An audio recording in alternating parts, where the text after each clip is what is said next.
beautiful dolls here. Quickly before we get started, the shout out for today goes to The Hallway for requesting this idea. Thank you so much for commenting. And remember, if you'd like a shout out, all you have to do is comment something nice in my videos. So today I'm going to be showing you guys how to make earrings for your dolls and how to pierce your doll's ears. I have a few different ways of showing you guys how to make earrings, so let's just get started. So first you're going to want to take your doll. As you can see, this doesn't have pierced ears already, and I use these tacks, and for some reason I always use these clear ones. I've never pierced a doll's ears that weren't with the clear tacks. Why, you ask? I have no idea. So basically there's lots of different ways you can do this, but I just kind of line up the tack with where I want the earring to go and kind of just twist it in the doll's ears.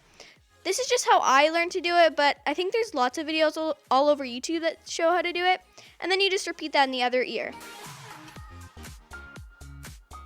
And at this point, you want to have some earrings ready, so I'm going to show you how to make a few different types of earrings. So one way is by using a pin that you would use with sewing and then just cutting it down to a shorter length, and they work for perfect little stud earrings. Another way is, you see those little tiny things right there? Yeah, those things. I forget what they're called, but I got mine with like a clay charm set, and I'm sure they have a name, I just don't know what they're called, and they are perfect for making earrings. You can attach different things onto the little loop. I'm actually going to be using this little ornament and kind of taking apart some of it to attach. But you can get very creative with this. And needle nose pliers definitely come in handy for making these earrings. And there you have it. As you can see, I also use a little like loop metal thing on this one as well, so you can get very creative. Next, you can also use some wire, and this is really a thin wire, and I just cut off a piece. It can be bigger than you need because you can always cut it shorter. And you can also be, again, very creative with this. I'm just making some hoop earrings. It is a little bit tricky to make it perfectly round, but if you take some time, it won't look too bad.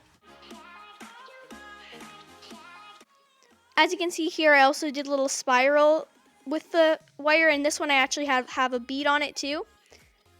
And now that you have your earrings ready, I take the tack and I really twist it around on the doll's ear, because as soon as you pull it out, the ear will start to try to go back to its original form, so then you just quickly stick in the earring and you are good to go.